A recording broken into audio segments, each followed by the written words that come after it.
Okay, moving right along. Technique 3, confidence ratings.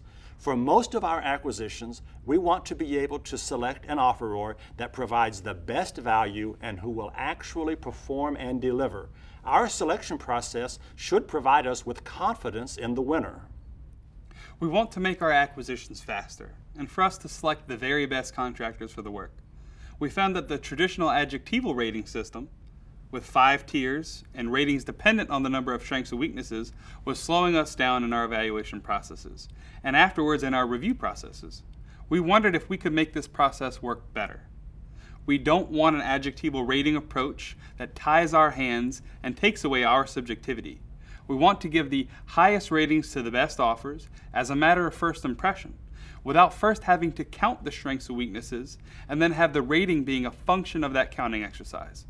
So instead of counting strengths and weaknesses before assigning a rating, we look at the offer's holistic approach and focus on our confidence. Now, let's ask our audience a question. How many of you have been involved in an acquisition where the evaluation was finished 3 weeks ago, and the technical evaluation team has gone back to their day jobs, and yet here we are, 3 weeks later, still arguing about the ratings and rewriting the evaluation team's report?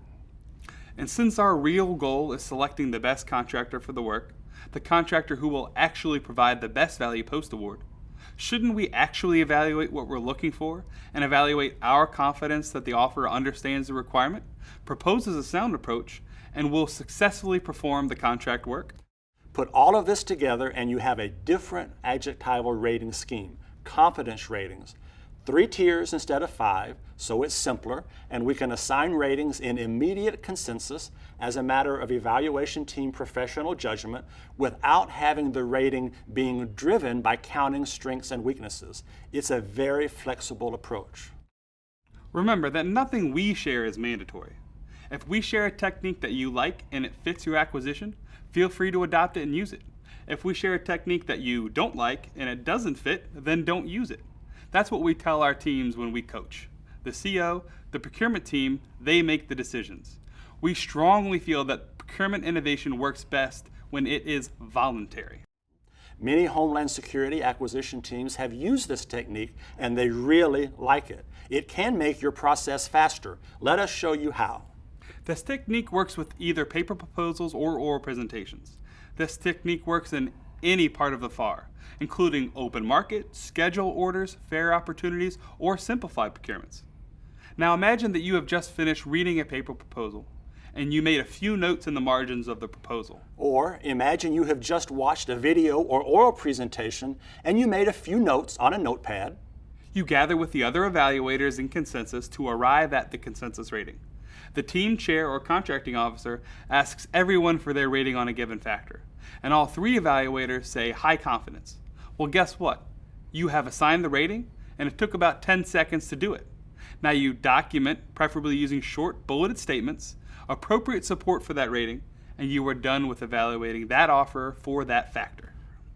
Or perhaps, as you gather with other evaluators in consensus to arrive at the consensus rating, and the team chair or contracting officer asks everyone for their rating, 2 evaluators say some confidence and 1 says high confidence. Okay, so now you have a discussion and you come to consensus. Maybe some confidence, maybe high confidence. But instead of 10 seconds, maybe it takes 10 minutes, and you are now in consensus. You document, preferably using short, bulletized statements, support for the rating, and you are done with evaluating that offeror for that factor. This approach might seem backwards to some of you, rating first and rationale second, but it does make sense, and it is so much cleaner and faster. Rather than documenting everything that every evaluator observed, and talking for hours about those observations, and then trying to come to a consensus rating, it is easier simply to agree on the confidence rating, and then to document the rationale for that consensus rating. Some agencies mandate the rating scheme that evaluation teams must use, and some leave it up to contracting officer discretion. If you're in an agency where you have some discretion, we invite you to consider simplifying your evaluation and rating approach with confidence ratings.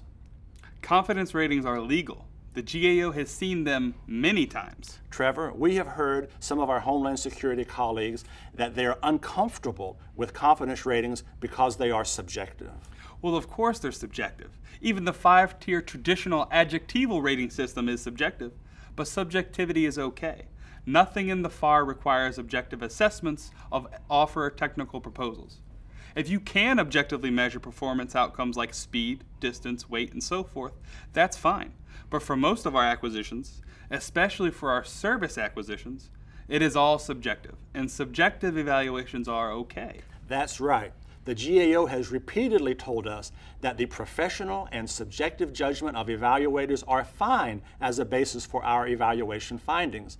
And the GAO has repeatedly told us that it will not substitute its own subjective opinion for the opinion of the evaluators or selecting official.